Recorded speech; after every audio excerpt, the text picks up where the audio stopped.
Hi అండి, అందరికీ నమస్కారం. నేను మీ Tejashree. Welcome back to our channel Prakruthi lifestyle. ఇవాల్టి మన రెసిపీ కోనసీమ స్టైల్లో అరటి పువ్వుతో కూర ఎలా చేసుకోవాలో చూపించబోతున్నానండి.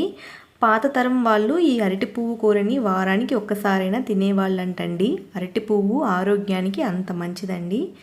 ఈ రెసిపీకి కొంచెం కష్టపడితే చాలండి, ఒక ముద్ద కూడా వదలకుండా ఎంతో ఇష్టంగా తింటారు. ఇప్పుడు మనం అరటి పువ్వుని ఎలా శుభ్రం చేసుకోవాలో చూద్దాం. ఇలా మనం ఒక పువ్వుని తీసుకొని మధ్యలో పార్ట్ అంతా తీసేసి కొనని ఇలా తుంచుకోండి. ఇలా మధ్యలో తీసేయడం వల్ల కూర చేదు లేకుండా ఉంటుంది. ఇలా అన్నీ తుంచుకున్న తర్వాత ఇప్పుడు మనం అరటి పువ్వుని ఇలా సన్నగా కట్ చేసుకుందాం. ఇలా అన్నింటినీ సన్నగా తరిగిన తర్వాత ఇవన్నీ ఒక బౌల్లో వేసుకొని అందులో 1/2 స్పూన్ ఉప్పు, 1/2 స్పూన్ పసుపు వేసి ఇలా కలుపుకొని 15 నిమిషాల పాటు నానబెట్టుకోండి. ఇలా నానబెట్టడం వల్ల అరటి పువ్వులోని వగరు పోతుందండి. ఇప్పుడు ఒక మిక్సీ జార్ తీసుకుని అందులో 2 గడ్డలు వెల్లుల్లి, కొంచెం అల్లం, కొంచెం తరిగిన కొబ్బరి, కొంచెం నీళ్లు పోసుకొని ఇలా పేస్ట్లా చేసుకొని పక్కన పెట్టుకుందాం. ఇప్పుడు మనం నానబెట్టుకున్న అరటి పువ్వు 2 సార్లు నీళ్లు పోసి బాగా కడుక్కొని పక్కన పెట్టుకుందాం. తర్వాత స్టవ్ ఆన్ చేసుకొని బాండిల్లో ఆయిల్ వేసి ఆయిల్ వేడయ్యాక 1/2 స్పూన్ ఆవాలు, 1/2 స్పూన్ జీలకర్ర, కరివేపాకు వేసుకోవాలి. తర్వాత 2 పెద్ద సైజు ఉల్లిపాయలు ఇలా సన్నగా తరిగి వేసుకోండి.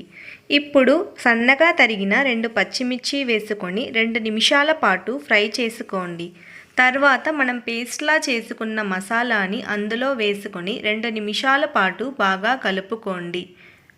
మసాలా అంతా పచ్చివాసన పోయేంత వరకు కలుపుకున్న తర్వాత ఇప్పుడు సన్నగా తరిగిన 3 మీడియం సైజు టమోటాలు వేసి 1 స్పూన్ ఉప్పు కూడా వేసుకొని టమోటాలు మగ్గేంత వరకు ఫ్రై చేయండి.